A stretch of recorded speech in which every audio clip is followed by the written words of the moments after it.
हमारा planet earth जहां हम सब एक साथ मिलकर रहते हैं, लेकिन क्या हो अगर हमारा यही प्लैनेट किसी एस्ट्रॉइड से टकरा जाए। तो हेलो दोस्तों, हमारा प्लैनेट अर्थ एक ऐसे स्पेस में एग्जिस्ट करता है जहां पर हजारों करोड़ों ऑब्जेक्ट्स और एस्ट्रॉइड्स ऐसे ही हवा में घूमते रहते हैं। और अगर हम एक कॉमन पॉइंट ऑफ व्यू से देखें तो हर महीने हमारी अर्थ पर एक एस्ट्रॉइड गिरना चाहिए, लेकिन ऐसा होता नहीं।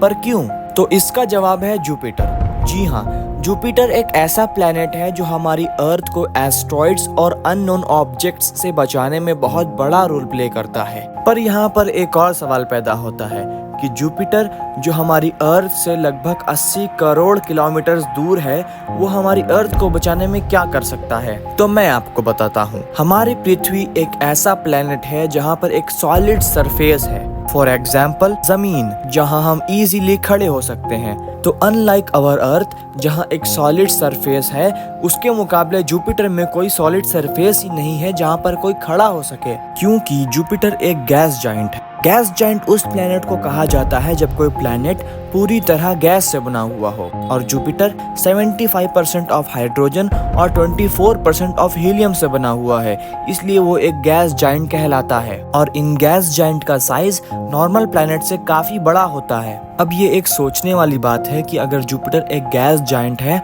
और वो पूरी तरह से गैस से बना हुआ है, तो वो एक परफेक्ट सर्कुलर शेप में कैसे है? तो इसका जवाब है जुपिटर की ग्रेविटी।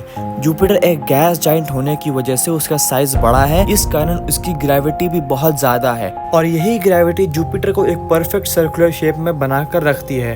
अब मान लेते हैं कि आप किसी तरीके से जुपिटर के करीब पहुंच गए, जो कि इम्पॉसिबल है, फिर भी मान लेते हैं। तो आप जितना जुपिटर के अंदर जाते जाएंगे, गैस उतनी ज्यादा डेंस और उतनी ज्यादा गर्म होती रहेंगी, और एक वक्त ऐसा आएगा कि जब गैस इतनी ज्यादा गर्म हो जाएंगी कि वो कॉम्प्रेस होकर एक आयरन जैसे हार्ड मटेरियल में फॉर्म हो जाएंगी, जिसे हम मेटल हाइड्रोजन भी कहते हैं। और अब आते हैं हमारे क्वेश्चन पर कि जुपिटर जो हमारी अर्थ से लगभग 80 करोड़ किलोमीटर दूर है, वो हमारी अर्थ को बचाने में क्या कर सकता है। तो इसका जवाब है जो मैंने अभी आपको बताया। जी हाँ, मैंने अभी आपको बताया कि जुपिटर एक गैस जाइंट है, इस कारण उसका साइज बड़ा है, और उसका साइज बड़ा होने की वजह से उसका ग्रेविटेशनल पुल भी बहुत ज्यादा है। तो जुपिटर कुछ इस तरीके से हमारी अर्थ को सेव करता है कि जब कोई एस्ट्रॉइड या फिर अननोन ऑब्जेक्ट हमारी अर्थ की तरफ आ रहा होता है, तो वो जुपिटर के ग्रेविटेशनल पुल की वजह से अपनी डायरेक्शन चेंज कर लेता है और वो जुपिटर की तरफ चला जाता है हमारी अर्थ को छोड़कर। तो ये थी जुपिटर के बारे में एक छोटी सी इंफॉर्मेशन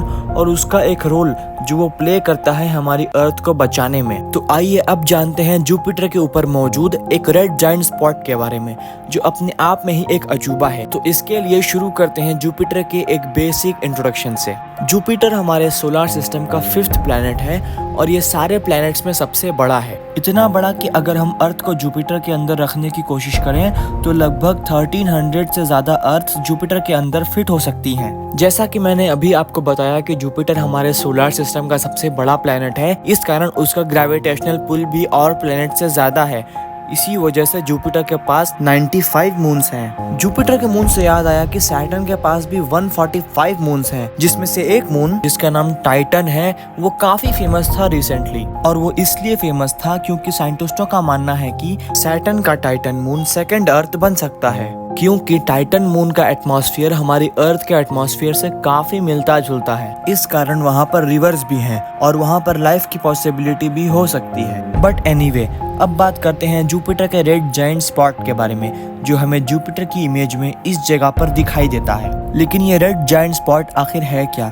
तो आपकी जानकारी के लिए बता दूं कि ये रेड जाइंट स्पॉट एक स्टॉर्म है, मतलब एक तूफान है जो 400 सालों से चल रहा है, और ये इतना बड़ा है कि हमारी अर्थ भी इसके सामने छोटी पड़ जाती है। जी हाँ, ये तूफान हमारी अर्थ से भी ज्यादा बड़ा है, यहाँ तक कि ये पूरे सोलर सिस्टम का सबसे बड़ा तूफान जाना जाता है। और इस तूफान के अंदर हवाएं लगभग 800 किलोमीटर पर आवर की स्पीड से चलती हैं, और इतनी स्पीड एक ह्यूमन बीइंग के लिए बहुत खतरनाक साबित हो सकती है, क्योंकि अगर कोई शख्स इतनी तेज तेज हवाओं में खड़ा होता है तो उसकी स्किन कट सकती है सिर्फ और सिर्फ हवा की स्पीड की वजह से। और इस तूफान का डायमीटर 16,350 किलोमीटर का है, जो हमारी अर्थ से 1.3 टाइम्स ज्यादा है। और इस तूफान का यह रेडिश कलर कई तरह की गैसों के मिलने की वजह से आता है, जो कि एक ऑब्वियस सी बात है क्योंकि जुपिटर पूरा का पूरा गैस से ही बना हुआ है। लेकिन इस तूफान का यह रेडिश कलर हमेशा से रेड नहीं था। इनफैक्ट इसका कलर एक समय पर येलो और ऑरेंज भी रह चुका है। और अब हम जुपिटर के एनवायरनमेंट को अच्छे से समझने के लिए एक सिचुएशन अज्यूम करते हैं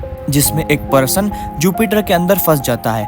तो आइए देखते हैं उसके साथ क्या क्या हो सकता है। सबसे पहले तो जुपिटर में कोई सॉलिड सरफेस ही नहीं है, तो अगर हम किसी पर्सन को जुपिटर के अंदर छोड़ भी देते हैं तो वो हमेशा गिरता ही रहेगा। और इससे पहले कि वो पर्सन किसी सॉलिड या फिर लिक्विड सरफेस तक पहुंचे, वो पूरा का पूरा क्रश हो जाएगा, क्योंकि जुपिटर के अंदर बहुत ज्यादा एक्सट्रीम प्रेशर है। बट फिर भी हम मान लेते हैं कि वो पर्सन किसी तरह से जुपिटर के एक्सट्रीम प्रेशर से बच भी जाता है, तो जुपिटर के टेम्परेचर से बचना तो उसके लिए नामुमकिन ही है, क्योंकि ऐसा एस्टिमेट किया गया है कि जुपिटर का टेम्परेचर अर्थ के टेम्परेचर से 10 लाख गुना ज्यादा है, जो कि एक इंसान की खिचड़ी बनाने के लिए काफी है।